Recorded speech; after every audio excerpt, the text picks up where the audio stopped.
क्या आप जानते हैं कि महाभारत में वर्णित द्वारका नगरी, जिसे भगवान श्री कृष्ण ने खुद बसाया था, असल में समुद्र के नीचे छिपी हुई हो सकती है। वैज्ञानिकों को मिले सबूतों ने इस प्राचीन कथा को हकीकत में बदल दिया है। कैसा था वह शहर जो हजारों साल पहले समुद्र में समा गया? क्या यह मानव सभ्यता का सबसे पुराना प्रमाण है? और क्या यह साबित कर सकता है कि हमारे ग्रंथों की कहानियां सच हैं? आइए इस अद्भुत रहस्य को जानने के लिए गोता लगाएं। नंबर 1, द्वारिका का पौराणिक परिचय। माना जाता है कि द्वारिका नगरी में 9 लाख से ज्यादा महल थे, जो सोने, चांदी और मणियों से जड़े हुए थे। लेकिन क्या यह सच है? और अगर यह नगरी इतनी भव्य थी तो इसे समुद्र ने क्यों निगल लिया? हरिवंश पुराण और महाभारत में द्वारका को एक सुव्यवस्थित नगर बताया गया है, जहां 70 फीट ऊंची दीवारें और योजनाबद्ध मार्ग थे। भगवान श्री कृष्ण ने मथुरा को छोड़ने के बाद इस नगरी का निर्माण समुद्र के किनारे करवाया था।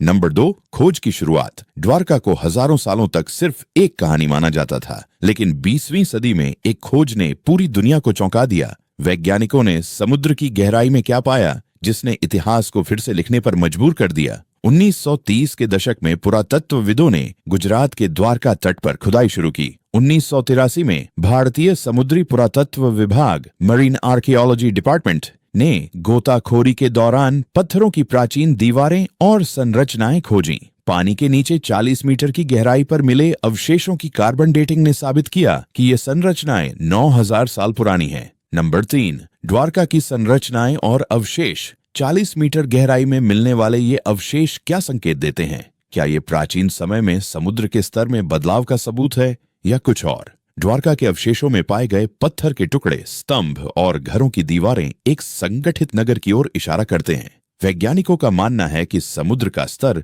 लगभग 120 मीटर तक बढ़ा था, जिसने इस शहर को डुबा दिया। कुछ पुरातत्वविदों का कहना है कि द्वारका हड़प्पा और मोहनजोदड़ो सभ्यता से भी पुरानी हो सकती है। नंबर 4, पौराणिकता बनाम विज्ञान। क्या द्वारका के ये अवशेष यह साबित करते हैं कि महाभारत एक सच्ची घटना थी? और अगर यह सच है तो इतिहास की हमारी समझ पूरी तरह बदल जाएगी।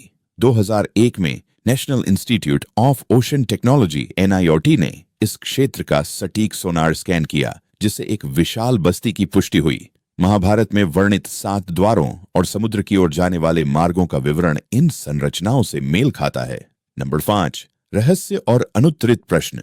द्वारका से जुड़े कई सवाल आज भी अनसुलझे हैं। क्या हम इस खोए हुए शहर को पूरी तरह खोज पाएंगे? और क्या यह प्राचीन मानव सभ्यता का सबसे पुराना प्रमाण है? समुद्र की गहराई में खोज करना बेहद कठिन है, क्योंकि गाद सिल्ट ने अधिकांश अवशेषों को ढक दिया है। आज भी यह पता नहीं चला है कि द्वारका की बाढ़ प्राकृतिक थी या किसी प्राकृतिक आपदा का परिणाम। अगर द्वारका 9000 साल पुरानी है तो यह मिस्र के पिरामिड और मेसोपोटामिया सभ्यता से भी पहले की है। नंबर 6, निष्कर्ष और दर्शकों से जुड़ाव। द्वारका नगरी केवल एक खोया हुआ शहर नहीं, बल्कि यह उस समय की तकनीक, वास्तुकला और हमारी प्राचीन सभ्यता की कहानी है। यह नगरी हमारे पौराणिक ग्रंथों को ऐतिहासिक सच्चाई में बदलने की कड़ी हो सकती है। क्या आपको लगता है कि द्वारका महाभारत में वर्णित वही नगरी है? क्या और खोजों से यह रहस्य पूरी तरह सुलझ जाएगा? अपने विचार कमेंट में जरूर बताएं। अगर यह वीडियो आपको रोचक लगा हो तो इसे लाइक करें, अपने दोस्तों के साथ शेयर करें और माइंडसेट मास्टर को सब्सक्राइब करना न भूलें। अगली बार फिर मिलेंगे एक नई कहानी और नई जानकारी के साथ।